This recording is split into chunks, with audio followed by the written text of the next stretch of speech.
Halo semuanya, selamat datang kembali di channel kami. Hari ini kita akan membahas topik yang sangat penting dan telah mengubah dunia kita secara drastis, COVID-19. Selama beberapa tahun terakhir, kita semua telah hidup di tengah pandemi ini. Tapi, seberapa banyak yang kita ketahui tentangnya? Dan yang lebih penting, bagaimana kita bisa memisahkan fakta dari fiksi? Sejak awal kemunculannya, COVID-19 langsung dikelilingi oleh berbagai teori konspirasi. Ada yang bilang ini adalah senjata biologis yang bocor dari laboratorium. Ada juga yang percaya ini semua adalah rekayasa global untuk mengendalikan populasi, atau bahkan ada kaitannya dengan teknologi 5G. Klaim-klaim ini menyebar lebih cepat dari virusnya sendiri, terutama melalui media sosial. Tapi, apa kata sains? Hingga saat ini, konsensus ilmiah terbesar menunjukkan bahwa virus SARS-CoV-2 penyebab COVID-19 kemungkinan besar berasal dari hewan dan melompat ke manusia, sebuah proses yang disebut zoonosis. Para ilmuwan di seluruh dunia telah meneliti virus ini dan tidak menemukan bukti adanya rekayasa genetik. Teori konspirasi ini, meskipun menarik bagi sebagian orang, seringkali tidak didukung oleh bukti yang kuat dan dapat menyebabkan kebingungan serta ketidakpercayaan pada otoritas kesehatan. Sekarang, mari kita bicara tentang dampaknya. Dampak COVID-19 ini luar biasa luas. Dari sisi kesehatan, jutaan nyawa telah hilang di seluruh dunia. Rumah sakit kewalahan, tenaga kesehatan berada di batas kemampuan mereka, dan banyak penyintas mengalami kondisi jangka panjang yang kita kenal sebagai long COVID. Gejalanya bisa berupa kelelahan ekstrem, sesak napas, hingga kabut otak yang berlangsung berbulan-bulan. Dampak ekonominya juga sangat parah. Lockdown dan pembatasan sosial menghentikan roda ekonomi. Banyak bisnis, terutama usaha kecil dan menengah, terpaksa gulung tikar. Jutaan orang kehilangan pekerjaan atau mengalami pemotongan gaji. Sektor pariwisata, perhotelan, dan hiburan menjadi yang paling terpukul. Pemerintah di seluruh dunia menggelontorkan triliunan dolar untuk stimulus ekonomi, tapi pemulihannya berjalan lambat dan tidak merata. Secara sosial, kita juga merasakan perubahannya. Kita terpaksa menjaga jarak fisik dari orang-orang yang kita sayangi. Sekolah ditutup, dan anak-anak harus belajar dari rumah. Ini menimbulkan tantangan baru bagi orang tua dan juga berdampak pada perkembangan sosial anak-anak. Kesehatan mental menjadi isu besar. Rasa cemas, depresi, dan kesepian meningkat tajam akibat isolasi dan ketidakpastian. Kita semua merindukan interaksi normal, sebuah pelukan hangat, atau sekadar berkumpul bersama teman-teman tanpa rasa takut. Lalu, apa sebenarnya penyebab pandemi ini? Seperti yang sudah disinggung sebelumnya, virus penyebab COVID-19 adalah SARS-CoV-2, bagian dari keluarga besar virus corona. Virus ini menyebar terutama melalui droplet atau percikan liur yang keluar saat orang yang terinfeksi batuk, bersin, atau berbicara. Partikel yang lebih kecil, yang disebut aerosol, juga bisa bertahan di udara dan menyebar lebih jauh, terutama di dalam ruangan yang ventilasinya buruk. Virus ini masuk ke tubuh kita melalui mata, hidung, atau mulut. Itulah mengapa memakai masker, menjaga jarak, dan mencuci tangan menjadi sangat penting. Penularannya yang cepat dan kemampuannya untuk menyebar bahkan dari orang yang tidak menunjukkan gejala membuat virus ini sangat sulit dikendalikan.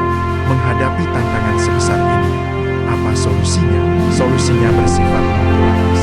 Pertama, dari sisi individu, kita menerapkan protokol kesehatan seperti memakai masker berkualitas baik, rajin mencuci tangan dengan sabun, dan menjaga jarak fisik adalah pertahanan utama kita. Menghindari kerumunan, terutama di ruang tertutup, juga sangat efektif untuk mengurangi risiko penularan. Kedua, vaksinasi. Vaksin adalah alat paling ampuh dan kita miliki untuk melawan pandemi. Vaksin telah terbukti secara ilmiah sangat efektif dalam mencegah penyakit rawat inap, dan kematian akibat COVID-19. Meskipun vaksin tidak 100% mencegah infeksi, vaksin secara signifikan mengurangi risikonya dan membuat gejalanya jauh lebih ringan jika kita terinfeksi. Dengan semakin banyak orang yang divaksinasi, kita bisa mencapai kekebalan komunal atau herd immunity, yang akan melindungi mereka yang tidak bisa divaksinasi karena alasan medis. Ketiga, peran pemerintah dan institusi kesehatan. Melakukan tes, pelacakan kontak, dan isolasi atau karantina bagi yang terinfeksi adalah kunci untuk memutus rantai penularan. Pemerintah juga perlu memastikan akses yang adil terhadap vaksin kesehatan bagi semua warganya. Peningkatan kapasitas fasilitas kesehatan, penyediaan alat pelindung diri untuk tenaga medis, dan kampanye edukasi publik yang jelas dan akurat juga sangat krusial. Selain itu, dukungan kesehatan mental juga tidak boleh dilupakan. Menyediakan layanan konseling yang mudah diakses bisa sangat membantu masyarakat mengatasi tekanan psikologis selama pandemi. Pandemi ini telah mengajarkan kita banyak hal tentang betapa rapuhnya sistem kesehatan kita, tentang pentingnya sains dan kerjasama global, dan tentang kekuatan ketahanan manusia. Kita melihat para ilmuwan bekerja dengan kecepatan luar biasa untuk mengembangkan vaksin. Kita melihat para pahlawan di garis depan, yaitu para dokter dan perawat yang mempertaruhkan nyawa mereka setiap hari. Dan kita melihat komunitas saling membantu, dari mengantarkan belanjaan untuk tetangga yang sedang isolasi hingga menggalang dana untuk mereka yang membutuhkan. Kedepan, kita harus belajar dari pengalaman ini. Kita perlu membangun sistem kesehatan yang lebih kuat dan responsif. Kita perlu berinvestasi lebih banyak dalam penelitian ilmiah agar lebih siap menghadapi pandemi di masa depan. Dan yang terpenting, kita harus terus memupuk rasa solidaritas dan empati. Pandemi ini mengingatkan kita bahwa kita semua terhubung. Kesehatan satu orang bergantung pada kesehatan orang lain. Bagi teman-teman yang mungkin merasa kewalahan, cemas, atau sedih selama masa sulit ini, ingatlah bahwa kalian tidak sendirian. Jangan ragu untuk mencari bantuan. Bicaralah dengan teman, keluarga, atau profesional kesehatan mental. Menjaga kesehatan mental sama penting dengan menjaga kesehatan fisik. Sebagai penutup, mari kita terus berpegang pada fakta dan sains. Jangan mudah percaya pada informasi yang tidak jelas sumbernya. Mari kita terus menjalankan peran kita masing-masing, sekecil apapun itu, untuk melindungi diri sendiri dan komunitas. Dengan bersama-sama, kita pasti bisa melewati ini dan membangun masa depan yang lebih sehat dan lebih kuat. Pertama-tama, mari kita bahas sesuatu yang sering sekali kita dengar, teori konspirasi seputar COVID-19. Sejak awal pandemi, banyak sekali informasi simpang siur yang bertebaran di internet. Ada yang bilang virus ini senjata biologis, ada yang bilang ini semua rekayasa elit global, bahkan ada yang menghubungkannya dengan teknologi 5G. Kedengarannya memang menarik dan seperti plot film Hollywood, ya. Tapi, penting untuk kita ingat bahwa sebagian besar teori ini tidak didukung oleh bukti ilmiah yang kuat. Komunitas ilmiah di seluruh dunia, termasuk para virolog, epidemiolog, dan dokter, telah bekerja keras meneliti asal-usul virus ini. Konsensus ilmiah yang ada saat ini menunjukkan bahwa SARS-CoV-2, virus penyebab COVID-19, kemungkinan besar berasal dari hewan dan kemudian melompat ke manusia, sebuah proses yang disebut zoonosis. Ini bukan hal baru. Loh, virus seperti flu burung, flu babi, bahkan Ebola juga berasal dari proses yang sama. Jadi, meskipun teori konspirasi terdengar seru, jauh lebih bijak untuk mempercayai data dan penelitian dari para ahli yang mendedikasikan hidup mereka untuk bidang ini. Menyebarkan informasi yang belum terverifikasi justru bisa menimbulkan kepanikan dan kebingungan yang tidak perlu. Sekarang, mari kita beralih ke dampak COVID-19. Rasanya hampir tidak ada aspek kehidupan kita yang tidak tersentuh oleh pandemi ini. Dari sisi kesehatan, kita melihat jutaan orang di seluruh dunia jatuh sakit. Banyak yang harus dirawat di rumah sakit, dan sayangnya, banyak juga yang kehilangan nyawa. Para tenaga kesehatan kita menjadi garda terdepan yang bekerja tanpa lelah, mempertaruhkan keselamatan mereka sendiri untuk merawat pasien. Kita semua berutang budi pada mereka. Selain itu, ada juga dampak jangka panjang yang kita kenal sebagai long COVID, di mana beberapa orang masih merasakan gejala seperti kelelahan, sesak napas, atau kabut otak berbulan-bulan setelah sembuh. Dampak ekonomi juga luar biasa. Lockdown dan pembatasan sosial membuat banyak bisnis terpaksa tutup. Jutaan orang kehilangan pekerjaan dan rantai pasokan penumpang beragam. Industri pariwisata, perhotelan, dan hiburan menjadi beberapa yang paling terdampak. Kita semua merasakan bagaimana harga barang-barang naik dan mencari pekerjaan lebih sulit. Pemerintah di berbagai negara harus melakukan penganggaran dan stimulus ekonomi dan bantuan sosial yang tentunya akan beban dalam jangka panjang. Dari sisi sosial, pandemi ini mengubah cara kita berinteraksi. Sekolah dan kantor ditutup, kita beralih ke pembelajaran dan kerja jarak jauh. Acara kumpul keluarga, konser, dan perayaan besar harus ditunda atau dibatalkan. Kita belajar untuk terhubung melalui layar, tapi kita juga merasakan betapa berharganya sentuhan dan pertemuan tatap muka. Isolasi sosial ini juga berdampak pada kesehatan mental banyak orang, meningkatkan tingkat kecemasan, depresi, dan rasa kesepian. Ini adalah pengingat bahwa manusia adalah makhluk sosial yang membutuhkan koneksi dengan sesama. Lalu, apa sih sebenarnya penyebab pandemi ini bisa menyebar begitu cepat dan masif? Seperti yang sudah disinggung tadi, penyebab utamanya adalah virus bernama SARS-CoV-2. Virus ini sangat mudah menular dari orang ke orang, terutama melalui percikan air liur atau droplet saat kita batuk, bersin, atau bahkan berbicara. Virus ini juga bisa bertahan di permukaan benda untuk beberapa waktu, meskipun cara penularan utama tetap melalui udara.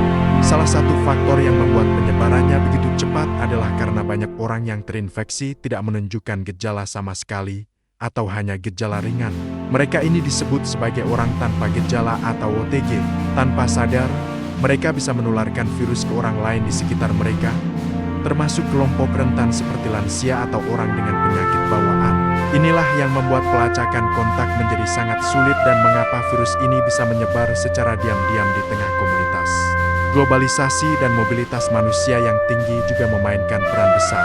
Di dunia yang saling terhubung seperti sekarang, seseorang yang terinfeksi di satu negara bisa dengan mudah bepergian ke negara lain dalam hitungan jam, membawa virus bersamanya. Itulah mengapa dalam waktu singkat, virus yang awalnya terdeteksi di satu kota bisa menyebar ke seluruh penjuru dunia, menciptakan pandemi global. Kurangnya kesiapan sistem kesehatan di banyak negara pada awal pandemi juga memperparah situasi, dengan kurangnya alat pelindung diri, ventilator, dan kapasitas rumah sakit. Nah, setelah membahas semua hal yang berat tadi, bagian terpentingnya adalah apa solusinya? Bagaimana kita bisa keluar dari krisis ini dan mencegah hal serupa terjadi di masa depan? Solusinya tidak tunggal, melainkan gabungan dari berbagai upaya di tingkat individu, komunitas, dan global di tingkat individu. Solusinya adalah apa yang selama ini kita dengar, protokol kesehatan, mencuci tangan dengan sabun, memakai masker di tempat umum, dan menjaga jarak fisik. Tindakan sederhana ini terbukti sangat efektif untuk mengurangi laju penularan. Selain itu, mendapatkan vaksinasi adalah salah satu langkah yang krusial. Vaksin telah terbukti secara ilmiah dapat mengurangi risiko penyakit parah, rawat inap, dan kematian akibat COVID-19. Vaksinasi tidak hanya melindungi diri kita sendiri, tapi juga orang-orang di sekitar kita, terutama mereka yang tidak bisa divaksin karena alasan medis. Jadi, jika kamu punya kesempatan dan memenuhi syarat, jangan ragu untuk divaksin. Di tingkat komunitas dan pemerintah, solusinya lebih kompleks. Ini termasuk program 3T, testing, tracing, dan treatment. Tes yang masif membantu kita mengidentifikasi kasus dengan cepat. Pelacakan kontak yang efektif membantu kita memutus rantai penularan. Dan perawatan yang memadai memastikan mereka yang sakit mendapatkan penanganan terbaik. Pemerintah juga perlu terus memberikan edukasi yang benar dan transparan kepada publik untuk melawan disinformasi dan membangun kepercayaan. Dukungan ekonomi dan sosial bagi mereka yang terdampak juga sangat penting agar tidak ada yang tertinggal. Secara global, kerjasama internasional adalah kunci. Negara-negara perlu bekerja sama dalam berbagi data, sumber daya, dan teknologi. Inisiatif seperti COVAX yang bertujuan untuk memastikan distribusi vaksin yang adil ke seluruh dunia adalah contoh yang baik, meskipun pelaksanaannya masih menghadapi banyak tantangan. Kedepan, kita perlu memperkuat sistem pengawasan penyakit global agar kita bisa mendeteksi potensi wabah baru lebih dini dan meresponsnya dengan lebih cepat dan terkoordinasi. Investasi dalam penelitian dan pengembangan vaksin serta obat-obatan baru juga harus terus menjadi prioritas. Pandemi COVID-19 adalah ujian berat bagi kita semua, tapi juga memberikan banyak pelajaran berharga. Kita belajar tentang pentingnya sains, kekuatan solidaritas, dan ketangguhan semangat manusia.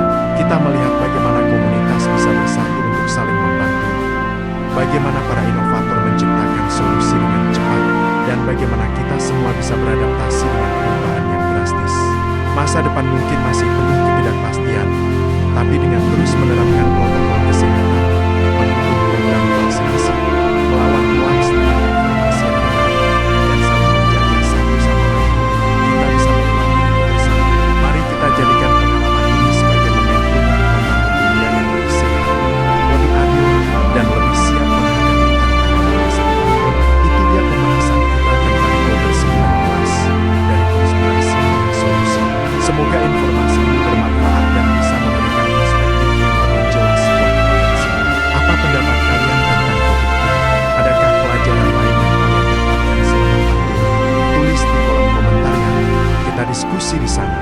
Halo teman-teman semua, selamat datang kembali di channel ini. Hari ini kita akan membahas topik yang sangat penting yang telah mengubah dunia kita secara drastis dalam beberapa tahun terakhir, COVID-19. Kita semua telah melaluinya, merasakan dampaknya, dan mungkin mendengar berbagai macam cerita. Tapi, apakah kita benar-benar memahami apa yang terjadi? Mari kita kupas tuntas bersama, dari A sampai Z, dengan cara yang sederhana dan mudah dimengerti. Pertama, mari kita singgung sedikit tentang lautan informasi dan disinformasi yang beredar. Begitu pandemi dimulai, internet langsung dibanjiri berbagai teori konspirasi. Ada yang bilang virus ini senjata biologis, ada yang bilang ini semua rekayasa untuk mengendalikan populasi. Bahkan ada yang mengaitkannya dengan teknologi 5G. Kedengarannya seru dan seperti plot film Hollywood, kan? Tapi, penting untuk kita berpikir kritis. Teori-teori ini seringkali tidak didukung oleh bukti ilmiah yang kuat. Para ilmuwan di seluruh dunia telah meneliti virus ini dan sepakat bahwa virus ini kemungkinan besar berasal dari hewan dan melompat ke manusia secara alami, sebuah proses yang disebut zoonosis. Jadi, sebelum kita percaya dan menyebarkan informasi yang sensasional, yuk kita cek dulu kebenarannya dari sumber yang terpercaya seperti Organisasi Kesehatan Dunia atau Kementerian Kesehatan kita. Membedakan fakta dari fiksi adalah langkah pertama yang sangat penting untuk melindungi diri kita dan orang lain. Sekarang, mari kita bicara tentang sesuatu yang kita semua rasakan, dampaknya. Dampak COVID-19 ini luar biasa luas, menyentuh hampir setiap aspek kehidupan kita. Dari sisi kesehatan, jutaan orang di seluruh dunia jatuh sakit, dan sayangnya, banyak yang tidak berhasil selamat. Rumah sakit kewalahan, tenaga kesehatan kita bekerja di garis depan tanpa lelah. Mereka adalah pahlawan sejati dalam perjuangan ini. Tapi dampaknya tidak berhenti di situ. Secara ekonomi, banyak bisnis terpaksa tutup, orang kehilangan pekerjaan, dan ekonomi global mengalami guncangan.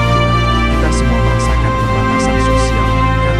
Sekolah dari rumah, kerja dari rumah, tidak bisa bertemu teman dan keluarga seperti biasa.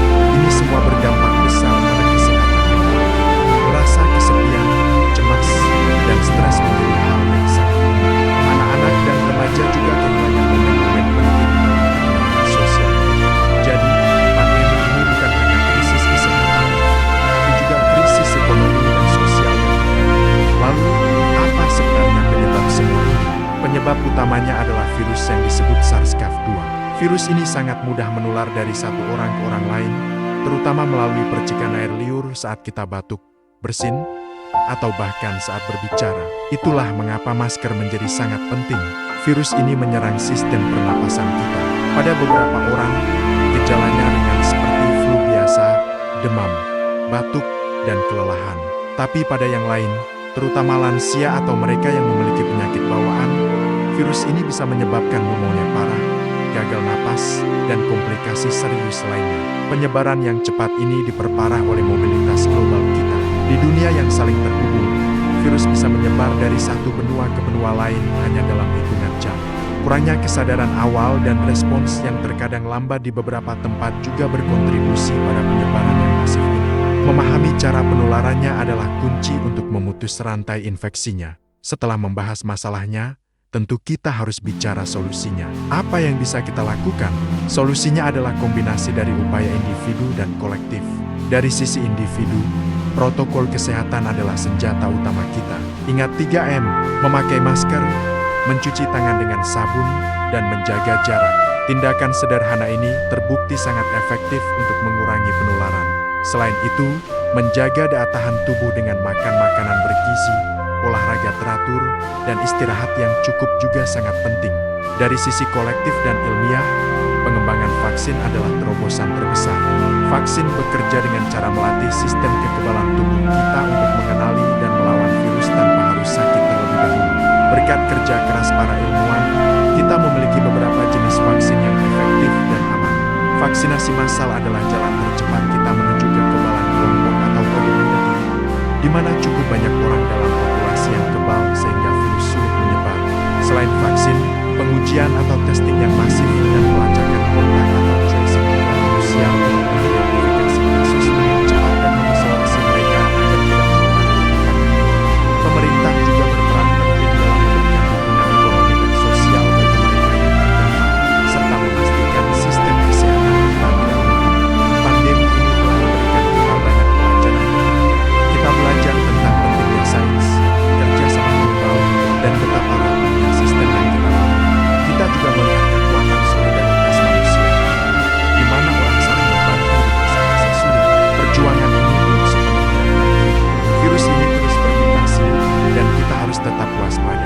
Tapi dengan pengetahuan yang benar, tindakan yang tepat, dan semangat kebersamaan, kita bisa melewati ini dan membangun dunia yang lebih siap dan lebih kuat di masa depan.